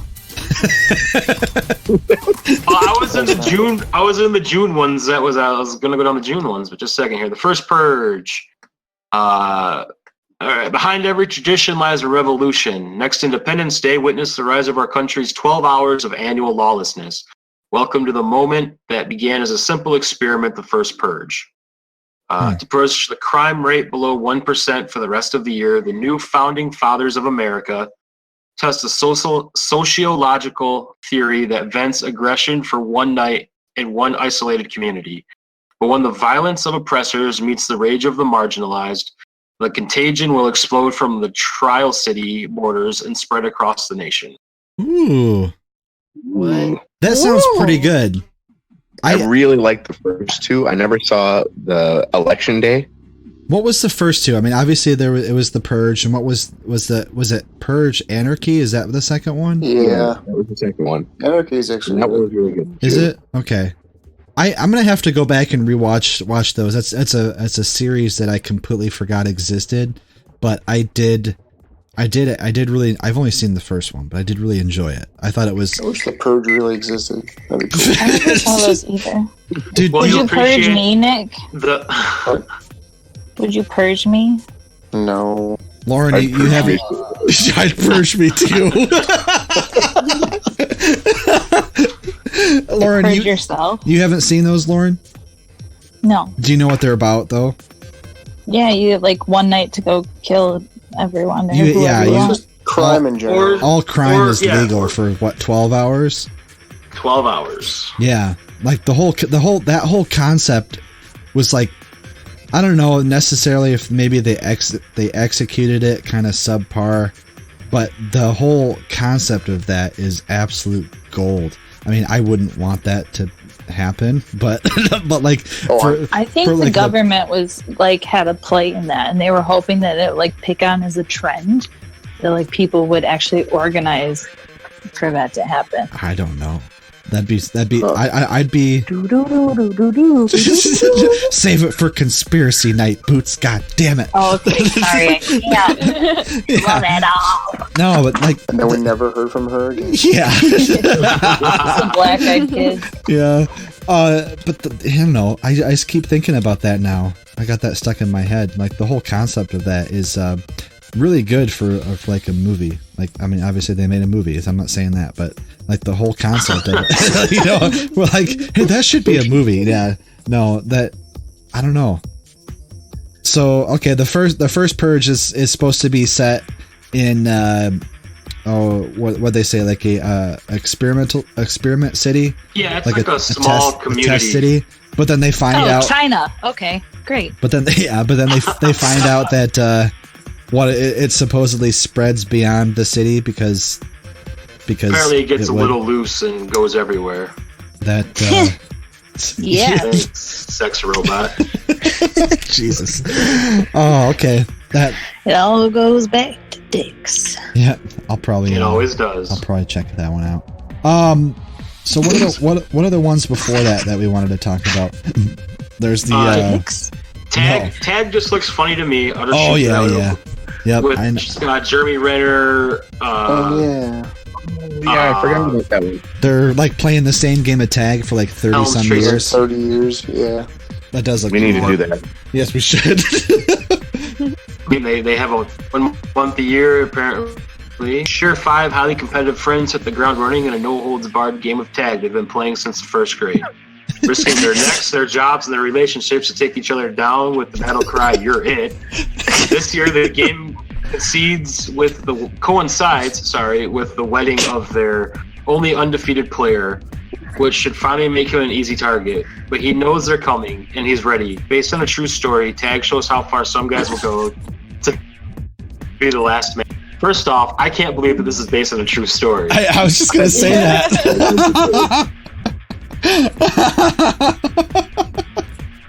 That would be great, though.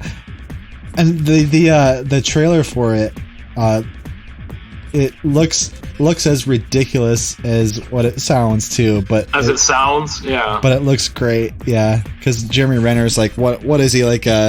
He's like super good at evading them and everything. So they're all like diving over tables and shit to get him, and he's just like effortlessly. Well, yeah, he's the one he's getting married, and I think it's Ed Helms goes running down the center aisle to try to get him, and he sidesteps him, and he shoots between the bride and him and the minister and everything. Yeah, that looks great. All right, next one. That's on the 15th of June, by the way. Tag. What's the next one? The next one you got is Incredibles 2. My God. Yes. Which is also coming out on the 15th. Give it to me, baby. Everyone's favorite family of superheroes is back in Incredibles 2. But this time Helen is in the spotlight, leaving Bob at home with Violet and Dash to navigate the day-to-day heroics of normal life. It's a tough transition for everyone, made tougher by the fact that the family is still unaware of baby Jack-Jack's emerging superpowers. When a new villain hatches a brilliant and dangerous plot, the family and Frozone must find a way to work together again, which is easier said than done, even when they're all incredible. Oh. I don't even remember the first one. It's been so long between those two. Shame on you? I guess. Tucci, it's so hilarious that when it comes to Disney movies, you're like so on top of having seen them, but everything else that's good in life is just passing you by, man. I don't have bad role models in my life, I guess. I don't know. Oh man, okay. Then you met us. Yep. You bet, yeah. I was gonna say we're the only bad role models. Work harder. Like, come on. It's not on me.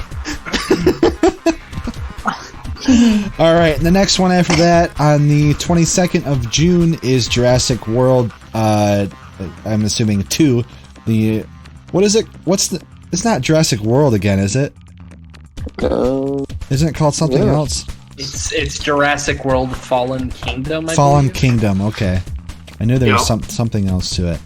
Yeah, that. What's the synopsis on that one? I've only seen the teaser this one is for it. long. Oh, was it? Okay. That's what she said. Me to it. Sky's All limit. right. It's been 4 years since theme park and luxury resort Jurassic World was destroyed by dinosaurs out of containment. Isla Nublar, Islanublar,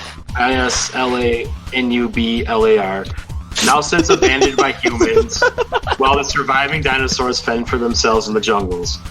When the island's dormant volcano begins roaring to life, Owen and Claire mount a campaign to rescue the remaining dinosaurs from the extinction level event. Owen is driven to find Blue, his lead raptor who's still missing in the wild, and Claire has grown in respect for these creatures she now makes her mission. Arriving on the unstable island as lava begins raining down, their expedition uncovers a conspiracy that could return our entire planet to a perilous order not seen since prehistoric times. With all of the wonder, adventure, and thrills synonymous with one of the most popular series in cinema history, this all-new motion picture event sees the return of the favorite characters and dinosaurs along with new breeds and more awe-inspiring and terrifying than ever before. Welcome to Jurassic World, The Fallen Kingdom. Wait. I just want to say something. Chris Pratt being in this is enough for me to go see it. Love Chris Pratt, man. Wait, Ron, you were really... Jeff Goldblum. Is he in it, really? Jeff Goldblum? Yeah. Malcolm. Maybe if Chris Pratt was in more movies, Tucci would go see them. Yeah, probably. Listen. If the movie doesn't make it onto Netflix, it's probably not worth me seeing. No. Okay. Well, we know what your standards are now. Pretty high, bruv. He just doesn't leave his house ever. That's not true. I've left my house quite a bit the last few months. Just not before that. You don't leave your house to come to Michigan. You don't leave your house to go to the movies. I did. Yep. Nick did it. Nick is the best basement ever. Okay. Listen. All right. The worst. So let's get through the rest of this list here, and we'll call it a night. If I disappear, it's because my phone died. Okay. I kind of also forgot I was muted, and I was just doing a bunch of stuff. So sorry. Okay. All right, we're gonna skip to Ant-Man and the Wasp. Okay. Yep. That comes out on July 6th. 6th. Okay. Yeah. Yeah, I don't know. Hell yeah. Go ahead and read the synopsis. All right. In the aftermath of Civil War, Scott Lang grapples with the consequences of his choices as both a superhero and father. As he struggles to rebalance his home life with his responsibilities as Ant-Man, he's confronted by Hope Van Dyne and Dr. Hank Pym with an urgent new mission. Scott must once again put on the suit, and learn to fight alongside the Wasp as the team works together to uncover secrets from their past. Yeah, I don't know. I don't know about that one. I mean, really? Yeah. Is that anything like Ant Boy? Ant Boy? No. Oh. What? What? No. Tucci, Ant Boy is on Netflix, so you should have seen it. If it's a good movie, I've seen it. This kid gets bit by an ant, and then he like basically gets all his ant powers. Nope, not even close. Yeah. I don't know. Isn't that what happened? No. I think you're thinking of Spider-Man. No, that's Ant Boy. God. But anyway, that's weird. That sounds exactly like Spider-Man. I mean, I like Paul Rudd. Me too. But the whole Ant-Man thing never got me going. Like even the first one, like it was okay. I mean, I watched it and I enjoyed it, but yeah, it was just kind of like it's not missing from my life. You know what I mean? Like I don't know. I really liked it because it was a lighter take on a superhero. It was more of a comedy. Almost like Deadpool-esque. Unlike all the other ones before that, where they've been a little more serious. Oh yeah, he was hilarious. I mean, it's Paul Rudd, so. But I don't know, like, Ant-Man is kind of like Thor Ragnarok. Right? So don't start. Wait a minute. I'm not even gonna get triggered this time. Yeah, I'm even gonna bite. You missed it, Nick. You missed it last show. It was. I'm about to get triggered myself. Yeah, just go back and listen to the last show. You'll know what we're talking about. But yeah, I don't know. That one. So anyway, Tucci's just a wrong guy. He's a bad boy because he thinks Thor Ragnarok is bad because he's dumb.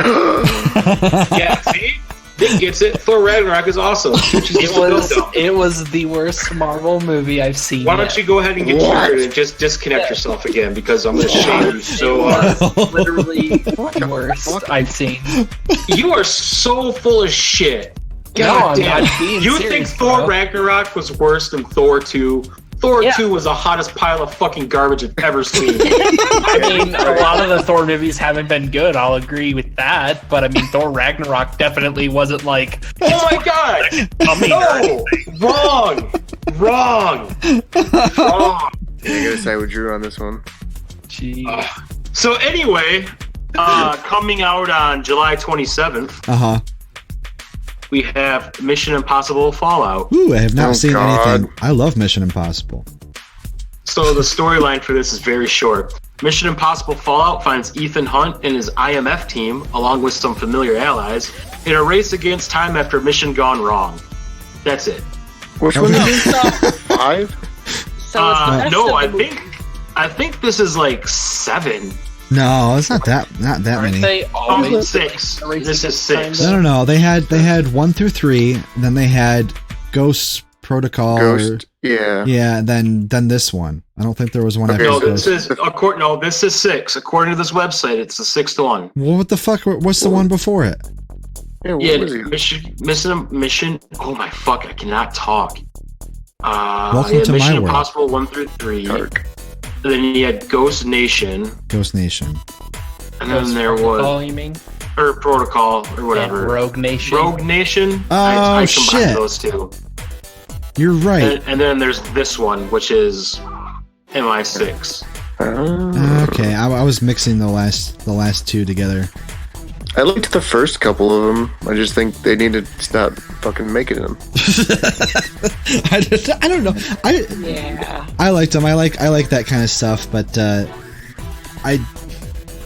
I don't remember enough about them to be able to give an honest critique. But I do like the Mission Impossible series, and I will definitely go see this one too. So I just watched like 007 movies, and James Bond is where it's at. So yeah. Oh, James Bond is the shit. You know, that's right. Now that you mention that, I liked I love Daniel Craig. Daniel Craig.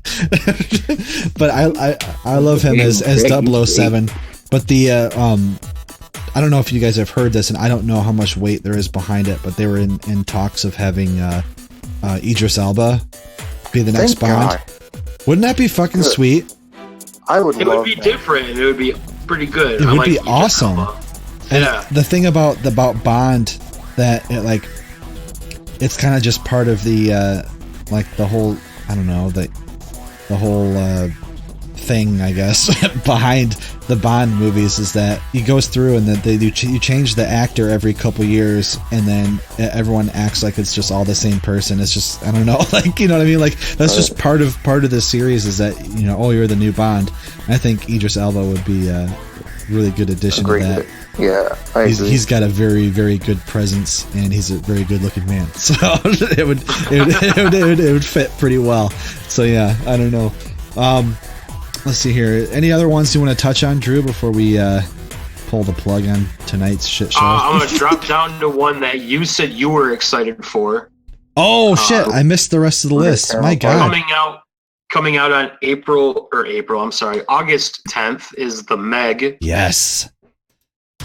In the film, a deep-sea submersible, part of an international undersea observation program, has been attacked by a massive creature previously thought to be extinct and now lies disabled at the bottom of the deepest trench in the Pacific, with its crew trapped inside. With time running out, expert deep-sea rescue diver Jonas Taylor is recruited by a visionary Chinese oceanographer against the wishes of his daughter.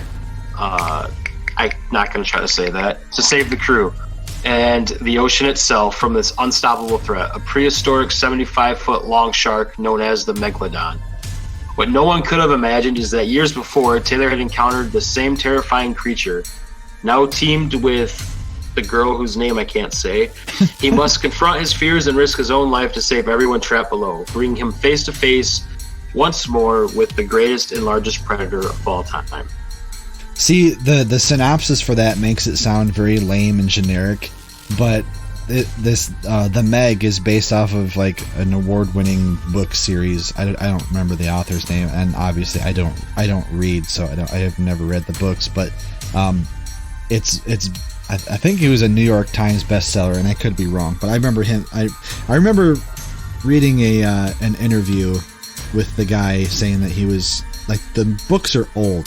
I think I don't know the author's name, but he was talking about how he always wanted to make a movie, and they're finally doing it, and like the trailer for it is out now. And depending on how they do it, like it looks good. Jason Statham is the main character, and we're depending on how you feel about him, which I don't mind him. I mean, I think he's good at what he does, which he kind of sticks to certain roles. So he's one of those people. But I don't know. I love creature horror, and this is right up my alley. I'm terrified of sharks, and I'm definitely looking forward to that one. What do you mean by one of those people? He kicks everything to death. Yeah, one of the like I know. Ben Stiller plays the same character. I don't know. There's a whole list of people. Yeah, typecast. Thank you. That's a better way to describe it. There is one other movie on here that I wanted to get the synopsis for, and that's Slender Man on the 24th. Lenderman. No, nobody's into Slender Man. The meme was good, but like it died like years ago. I was gonna say like 12 years ago, maybe. Yeah, well, it's just, I don't know. Isn't it supposed to be like really fucking creepy? Like, all right. So Slender Man in a small town in Massachusetts.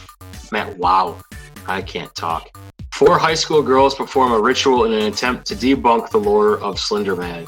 When one of the girls goes mysteriously missing, they begin to suspect that she is, in fact, his latest victim. Oh, okay. Oh, Slenderman. Slenderman. Does anybody still alert creepypasta? I mean, we can't end the show on this note. That was maybe a bad one. Okay, have you guys at all seen the one? have you heard of Black Klansman yet? No. Oh, I know who's in it. It's Kylo Ren. Yeah, Adam Driver's in it. Yeah. And just a second, I'll pull it up here. I saw the trailer for it yesterday, and it looks really good. It's the true story of an African-American police officer who infiltrated the KKK. Okay. It's got Topher Grace stars as like David Duke, who was the super racist. He was like a wizard. He was like the Grand Wizard of the KKK. Adam Driver is in it. A guy named John David Washington plays the black cop. And what happens is, from what I can remember from the trailer, is the black cop gets transferred down south, and their goal is to like take down the Klan. And so he just calls David Duke and does a stereotypical white voice, and then gets partnered with Adam Driver, who has to go in and play the guy that the black guy created to take down all the guys in the KKK. Huh. Like, it sounds really bad how I explained it, but if you watch the trailer, it looks really good. I'll have to go watch a lot of these trailers because I just haven't. But that gives me something to do. So, all right. Is there any other movies that anyone's looking forward to? Maybe not even during the summer that we can talk about. We got like maybe just a couple minutes here. Venom. Yep. When is that? That's is it October or November? I think so. Yeah, October. Yep. God damn it. I just blanked on all the ones that I was thinking of too.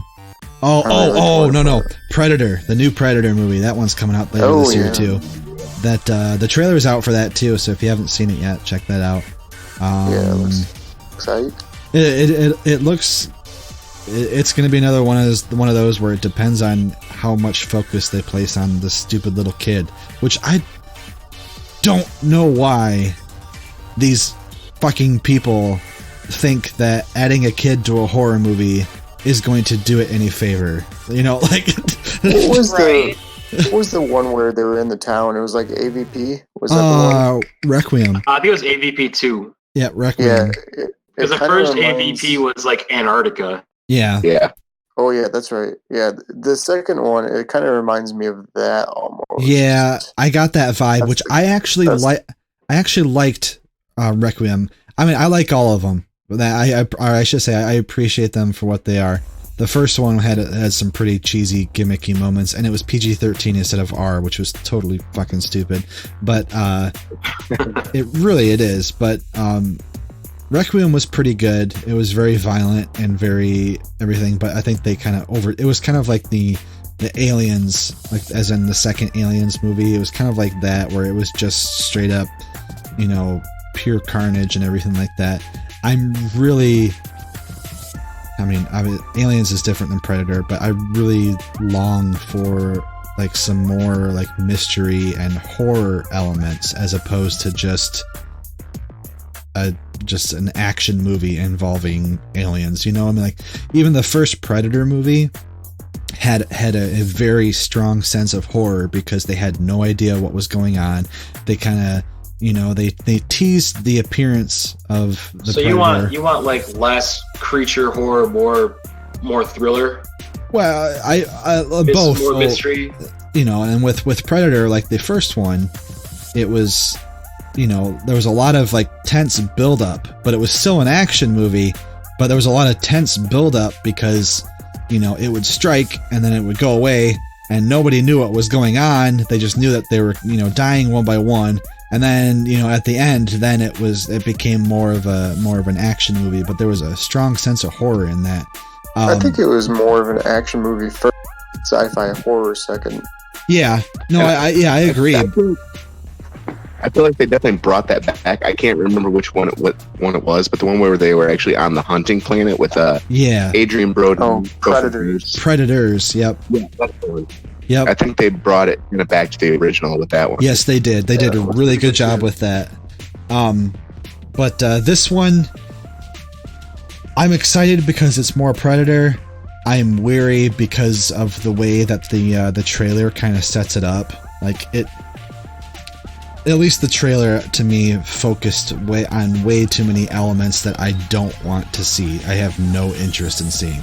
I don't give a shit about any kid or them. You know what I mean? Like it could almost be like a moment where they would take the kid and it would be like, oh, the kid saves the day, or oh, everything is about protecting the kid, or it could even fucking be like, oh, the kid and the predator like become fucking best friends. You know what I mean? Like it's just like, just get rid of the fucking kids. You know, seriously, like they don't belong in the horror movie at all. And it kind of like I said, I'm hoping that it was just kind of just to set things up, and I really hope it's just that scene and that's it. But that's my little rant for tonight. Does anybody else have a movie they're looking forward to? I do. Oh God, what is it, Tucci? I have two of them real quick, and I won't make it very long. What? Okay. So Bohemian Rhapsody. Oh yeah. With Freddie Mercury, Rami Malek, band Queen. Yeah, Rami Malek plays Freddie Mercury. And then also Fantastic Beasts: The Crimes of Grindelwald. You know, oh yeah. You know, I still have yet to finish. First off, I'm really looking forward to the what's the Queen one? What's it called again? Bohemian Rhapsody. Literally their most biggest song they've ever. I'm still I have the trailer pulled up on my phone because they've been pretty tight-lipped about what they've released for it. I mean, the last I saw was just a picture of Rami Malek as Freddie Mercury, and it was awesome. The trailer is amazing. It's really good. Yeah, I'm pretty hard for that movie. And then what was the other one you said? The other one is the Fantastic Beasts. Oh yeah. Crimes of Grindelwald. I haven't finished the first one yet. I've been meaning to. Dude, you need to get on it. Yeah, I love the first one. The first one was really good. It was really great. I'll have to check love it out. that movie. Like, I probably liked it more than Harry Potter.